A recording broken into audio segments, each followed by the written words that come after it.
mendoj që duhet ta them me keqardhje që partitë caktuara politike, në këtë rast Lidhja Demokratike e Kosovës, në mungesë të kauzave të vërteta politike, ka vendosur me sa po duket të marrë peng pra qytetin, komunën e Prishtinës, qytetarët e Prishtinës dhe të bëj betejën politike në kurriz të tyre në mungesë gjithnjë të kauzave të vërteta. Po besoj që nuk janë as 2 javë s'kan kaluar prej kur nga kryetari i tanishëm i komunës Prishtinës dëgjonim se si do të transformohet trafiku urban dhe transporti publik në komunën e Prishtinës, ndërka që tash 2 javë më vonë, pra nga transformimi kemi kaluar në bankrotim. Pra po shihet se si po shthurret kjo propagandë që ishte bërë, dhe tash në mungesë të kauzave politike, kjo po keq përdoret e madje po tentohet të shfrytëzohet që në kurriz të qytetarëve, pra duke u mohuar atyre shërbime të caktuara publike, të fajsohet në këtë rast qeveria qendrore apo edhe Ministria e Financave. Në lidhje me transportin publik, unë kam takuar sot edhe përfaqësues e sindikatave pra që ishin në protest para komunës së Prishtinës, por që erdhën edhe këtu në udhëheqjen e kryetarit komunës, dhe ajo çfarë e kam sqaruar edhe para tyre dhe më duhet ta them edhe këtu në konferencë, ka qenë që kemi fillimisht pra 2 probleme në këtë situatë. Problemi i parë tek transporti publik, pra është që ky problem është i vetshkaktuar. Pra kjo do të ndodhte edhe po të kishte buxhet të miratuar për vitin 2025 për komunën e Prishtinës. Sepse siç e dini edhe ju, pra ka pasur vendime elektorale për të larguar apo për të liruar nga pagesa shumicën e kategorive të qytetarëve. Kjo ka rezultuar pra që shumica e qytetarëve të përfundojnë të liruar nga pagesat, mos paguajnë për bileta dhe kësaj pra barrën e ka marrë përsipër komuna e Prishtinës në një kohë kur nuk ka pasur buxhet të miratuar.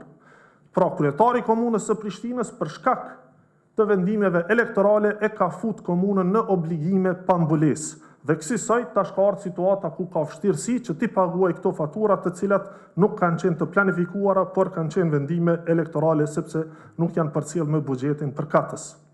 Pra kjo ka rrit obligimin financiar në një situatë kur komuna Leqës ka pas pra buxhet të miratuar, por ka operuar në situatë emergjente me 1/12 e buxhetit ashtu siç parashihet pra me legjislacionin në fuqi.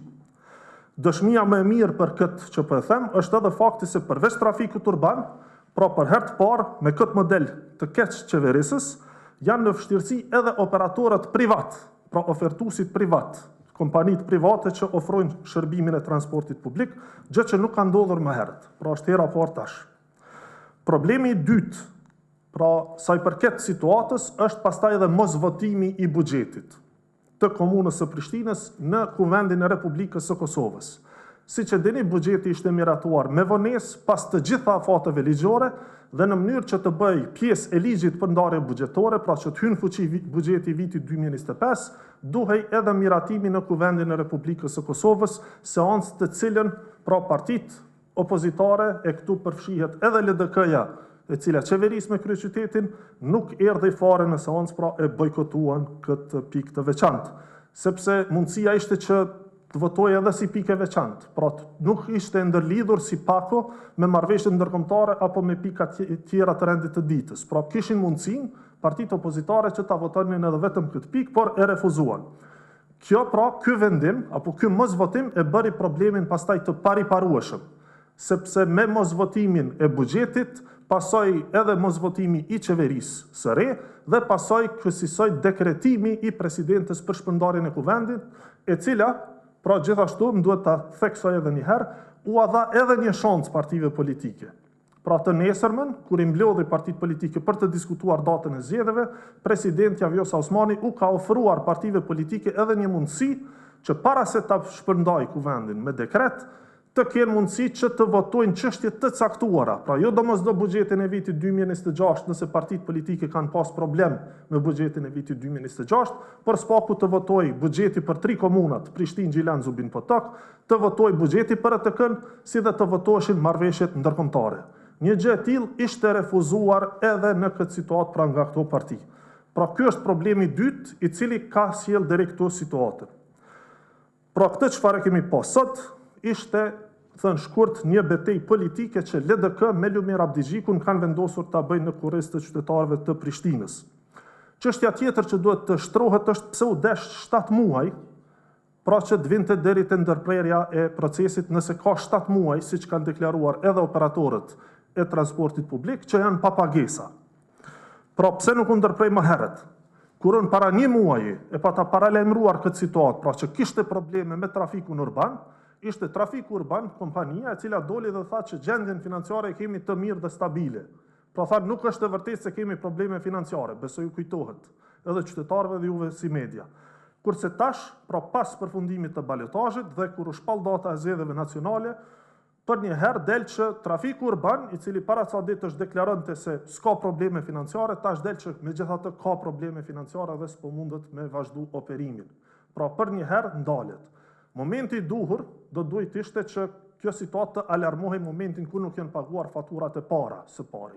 Momenti i dytë i duhur ka qenë në rastin kur nuk është votuar buxheti i komunës së Prishtinës në seancën e fundit të jashtëzakonshme që është e thirrur në Kuvendin e Republikës së Kosovës. Aty do duhet kërkohet llogari nga PDK, nga LDK, AK, Nisma, se pse nuk po e votojnë buxhetin e Prishtinës.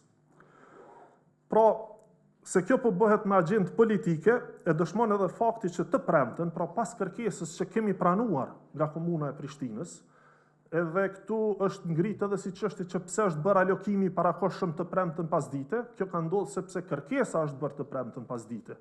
Pra të premten në ora 1:08 Thesari i Kosovës ka pranuar kërkesë nga komuna e Prishtinës për të mundësuar alokimin e parakohshëm pra të mjeteve të dhjetorit në mënyrë që të paguhen disa fatura tani. Dhe kjo gjë është bërë në ora 2:30, pra Thesari ka miratuar apo ka mundësuar alokimin e parakohshëm, por megjithatë nuk ka ndodhur asnjë pagesë deri në mbylljen e orarit nga komuna e Prishtinës, e po besoj që me situatën që rrodhi pastaj gjatë fundjavës u kuptua edhe pse. Sepse plani kishte qenë pra që të bëhej betejë politike kjo çështje. Edhe sot madje, edhe sot që i kanë pasur mjetet e alokuara, deri në ora 12, pra prej 8 deri në 12, megjithse kishte grevë dhe kishte ndërprerje të shërbimit të trafikut urban dhe transportit publik në përgjithësi, komuna e Prishtinës nuk i ka bërë asnjë pagesë të vetme ndaj këtyre operatorëve. Tek pasi i kanë ftuar në takimin përfaqësues të sindikatës, në ora 12:20 është bërë pagesa e parë ndaj trafikut urban. Pra dhe në fund dita është mbyll, diku rreth 690.000 euro i janë pagu trafikut urban, kurse 431.000 euro tjera i janë pagu operatorëve tjerë privat, me sa mund të nxjerr raportin pra nga Thesari. Pra kanë pas 3.2 milion euro të alokuara që nga e premtja, dhe megjithse kishte grevë të paralajmëruar dhe ndërprerje të shërbimit deri në ora 12:20 komuna e Prishtinës nuk e ka kryer asnjë pagesë. E kur ka situatë emergjente dhe kur ti e ke interesin e qytetarëve parasysh dhe synon që sa më parë të vihet në funksion, të kthehet në funksion shërbimi, atëherë kjo do të ishte prioritare, pra për të kryer këto pagesa. Mirë, por nuk e ka bënë gjatë tillë. Kjo e dëshmon më së miri që kemi të bëjmë me betejë politike, pra për pojena politik, me shpresën se mos dikush po e fajson qeverinë me këtë propagandën që po mundohen ta bëjnë LDK dhe në këtë rast edhe kryesia apo udhëheqësia e komunës së Prishtinës.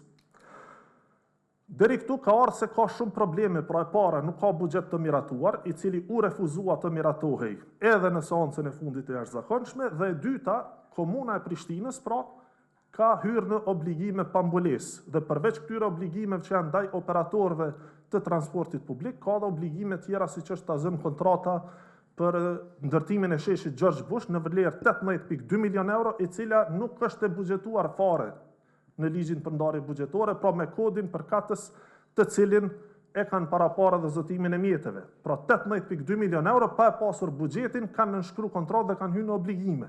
Kësaj ka edhe shumë kontrata të tjera, të cilat pastaj ndikojnë që buxheti të merret edhe me përmbarues. Çfarë do buxheti i lirë që alokohet, merret me përmbarues dhe kësaj shkaktohen probleme të mëtutjeshme. Sa i përket afateve ligjore, më duhet ta sqaroj dhe unë kam edhe disa kopje edhe për gazetarët, për mediat që janë këtu, do t'i ndaj me ju më vonë në fund të konferencës. Afatet ligjore për buxhetin komunal kanë qenë kësaj. Me datën 30 shtator të vitit 2024 është dashur të miratohet në Kuvendin komunal dhe të dorëzohet në Ministrinë e Financave buxheti nga komuna e Prishtinës, nuk është respektuar kjo afat. Me 31 tetor 2024 qeveria e miraton buxhetin në mbledhje dhe e dërgon në Kuvend. As ky afat nuk është respektuar nga komuna e Prishtinës. Shkojmë tutje. Me 21 nëntor ku vendi e miraton në lexim të dytë ligjin për ndarje buxhetore. As ky afat nuk është respektuar nga komuna e Prishtinës. Ky pra ka qenë treni i fundit kur buxheti i Prishtinës mund të përfshihej në ligjin për ndarje buxhetore. Shkojmë tutje, me 5 dhjetor 2024 është mbajt seanca e fundit plenare e Kuvendit të Republikës së Kosovës në legjislaturën e kaluar. Pas datës 5 dhjetor 2024 nuk ka pasur seanca të tjera. As ky afat nuk është respektuar nga komuna e Prishtinës. Dhe kur e miratojnë dhe e dërgojnë në Ministri të Financave projekt buxhetin e tyre, ka qenë data 17 dhjetor. Pra kemi 30 shtator, 31 tetor, 21 nëntor, 5 dhjetor, të gjitha këto afate që nuk janë respektuar nga komuna e Prishtinës për ta përfshirë buxhetin e komunës së Prishtinës në ligjin për ndarje buxhetore. Dhe tek në 17 dhjetor, pasi nuk është mbajtur më asnjë seancë plenare e Kuvendit të Republikës Kosovës, komuna e dorëzon buxhetin në Ministri të Financave. Kjo ka pamundsuar që buxheti apo projekt buxheti i komunës të përfshihej në ligjin për ndarje buxhetore. Mundësia e parë që është krijuar ka qenë në legjislaturën e re. Pra pas konstituimit të Kuvendit që kishin tani, dhe pas kësaj kemi datën 30 tetor, kur kryesia e Kuvendit pra thret mbledhje në mënyrë që të shqyrtohet ndër tjera edhe pika për miratimin e buxhetit të komunës së Prishtinës. Pra me 30 tetor 2025 thirret kryesia për ta trajtuar këtë çështje. PDK dhe LDK, përfaqësuesit e tyre në kryesi, refuzojnë ta bëjnë një gjë të tillë. Pastaj kemi tutje edhe seancën e jashtëzakonshme me 19 nëntor, pra që thirret seanca e jashtëzakonshme si një tentativë e fundit për të miratuar buxhetin e komunës së Prishtinës, edhe këtu PDK, LDK, AK, Nisma refuzojnë të marrin pjesë. Dhe kemi tentativën tjetër nga presidentja Vjosa Osmani me 20 nëntor që edhe një herë i fton partitë politike dhe u kërkon që nëse janë të gatshëm të kthehen ta mbajnë një seancë për të miratuar këto buxhete apo marrëveshjet ndërkombëtare, është e gatshme që ta shtyjë edhe më tej pra shpërndarjen e Kuvendit, edhe kësaj radhe pra edhe me 20 nëntor refuzojnë partitë e tjera që ta bëjnë një gjë të tillë. Pra kemi të gjitha këto tentativa dhe afate ligjore të shkelura dhe përsëri domethënë kanë guximin të dalin dhe të akuzojnë tjerët për bllokada dhe për mos mbështetje.